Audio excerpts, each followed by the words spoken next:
Subscribe कीजिए the perfect classes channel को और बेल आइकन को दबाइए लेटेस्ट वीडियो सबसे पहले देखने के लिए।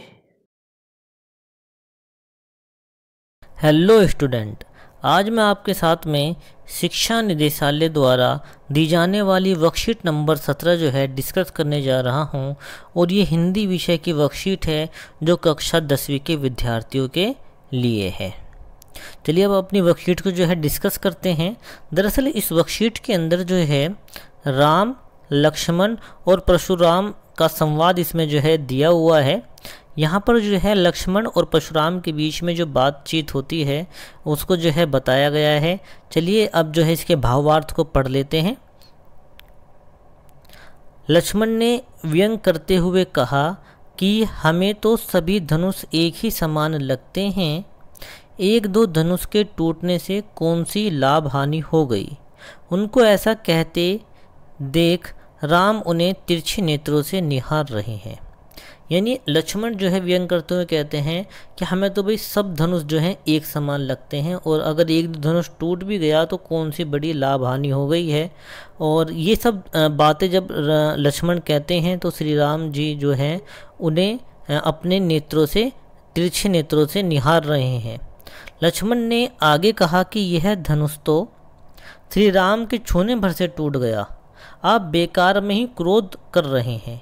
इस पर परशुराम ने अपने फरसे की ओर देखते हुए कहते हैं कि शायद तुम मेरे स्वभाव के बारे में नहीं जानते हो। यानी जब लक्ष्मण जो है ना कहते हैं कि आप तो बेकार में ही क्रोध कर रहे हैं, तो परशुराम जो है अपने फरसे की ओर देखते हुए कहते हैं कि शायद तुम मेरे स्वभाव के बारे में नहीं जानते हो। मैं अभी तक तुमको बालक समझकर तुम्हारा वध नहीं कर रहा हूँ। तुम मुझे किसी सामान्य ऋषि के भांति समझने की भूल कर रहे हो। मैं बाल ब्रह्मचारी हूँ और सारा संसार मुझे क्षत्रिय कुल के विनाशक के रूप में जानता है। मैंने अपने भुजबल से इस पृथ्वी को कई बार क्षत्रिय से विहीन कर दिया था और इस पृथ्वी को जीत कर ब्राह्मणों को दान में दिया है। मैंने सहस्रबाहु को बुरी तरह से मारा था। मेरे फरसे को गौर से देख लो। तुम तो अपने व्यवहार से उस गति को पहुंच जाओगे, परंतु तुम्हारे माता पिता असहनीय पीड़ा होगी। यानी तुम्हारे माता पिता को असहनीय पीड़ा होगी। मेरे फरसे की गर्जना सुनकर ही गर्भवती स्त्रियों को जो गर्भपात है वो हो जाता है। अब यहाँ पर जो है इस पद के जो है भावार्थ, यानी इस पद को जो है पढ़कर जो इसका भावार्थ है इसको पढ़कर जो है नीचे कुछ क्वेश्चन दिए हैं उन क्वेश्चन को सोल्व करना है। यानी पद व उसका भावार्थ पढ़कर निम्नलिखित प्रश्नों के उत्तर दीजिए। तो पहला प्रश्न है, क्या क्या कहकर परशुराम ने अपनी वीरता का परिचय दिया। पद को पढ़कर अपने शब्दों में लिखिए। आपको पद पढ़ना है, अभी जैसे ऊपर इसमें भावार्थ लिखा हुआ है इसको पढ़ना है और इसमें देखना है कि क्या क्या कहकर परशुराम ने अपनी वीरता का जो है परिचय दिया है। चलिए इस क्वेश्चन को जो है डिस्कस कर लेते हैं। तो ये जो आंसर है यहाँ पर जो है क्वेश्चन नंबर 1 के आंसर को डिस्कस करते हैं कि परशुराम जी कहते हैं कि शायद तुम मेरे स्वभाव के बारे में नहीं जानते हो। मैं बाल ब्रह्मचारी हूँ और सारा संसार मुझे क्षत्रिय कुल के विनाशक के रूप में जानता है। मैंने अपने भुजबल से इस पृथ्वी को कई बार क्षत्रियों से विहीन कर दिया था और इस पृथ्वी को जीतकर ब्राह्मण को दान में दिया है। यहाँ पर जो है दिया है लिख लेंगे, दिया है। ठीक है, ये क्वेश्चन नंबर 1 का जो है आंसर हो गया। चलिए अब क्वेश्चन नंबर 2 इसका डिस्कस कर लेते हैं। देखिए क्वेश्चन नंबर 2 में क्या है, भाव स्पष्ट कीजिए। यहाँ पर जो है ये जो लिखा हुआ है अंश उस पदांश का या पद का जो दो यहाँ पर जो है लाइनें लिखी हुई हैं, इनका जो है आपको भाव जो है स्पष्ट करना है।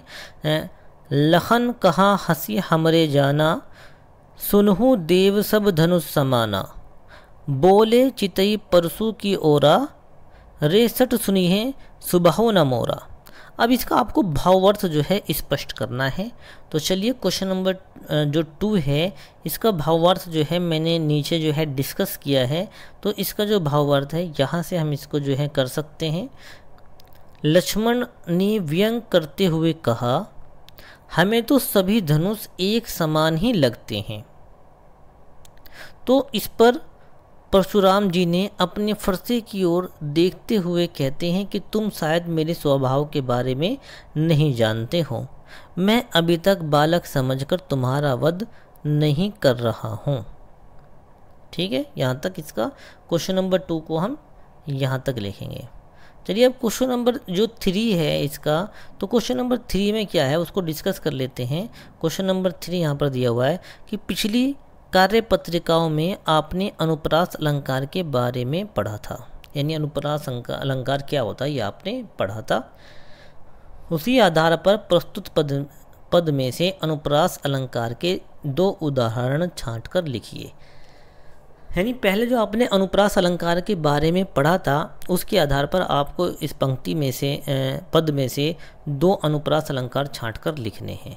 देखो अनुप्रास अलंकार किसे कहते हैं, जहाँ पर एक ही वर्ण की आवर्ती जो है बार बार होती है वहाँ पर अनुप्रास अलंकार होता है।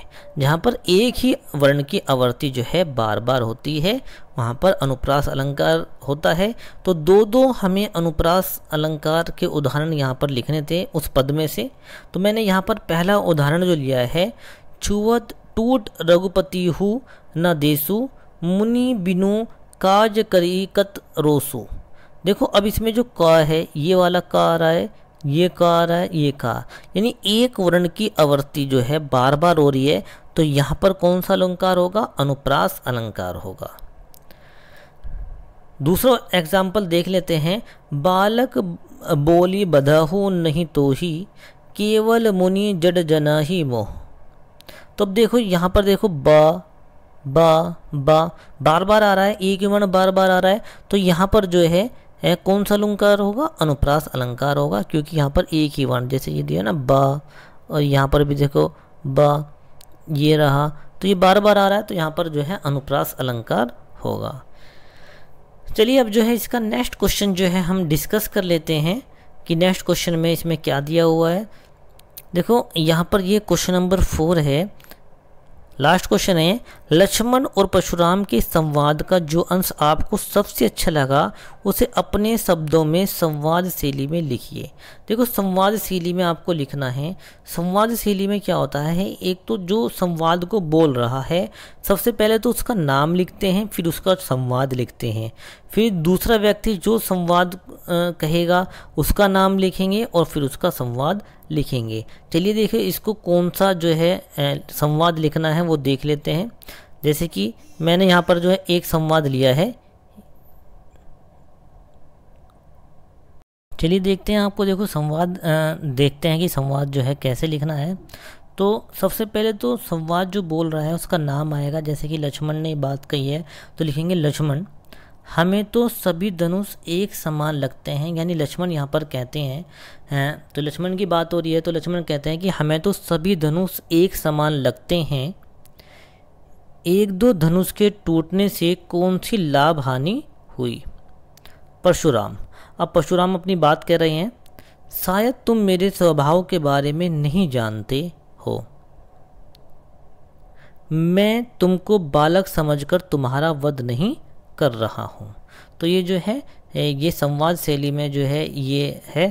तो यहाँ पर क्या होता है कि यहाँ पर जो संवाद कह रहा है उसका नाम होता है और जो है और जो दूसरा संवाद जो दूसरा व्यक्ति है वो संवाद कह रहा है, फिर उसका नाम आता है और फिर उसके आगे उसका संवाद आता है।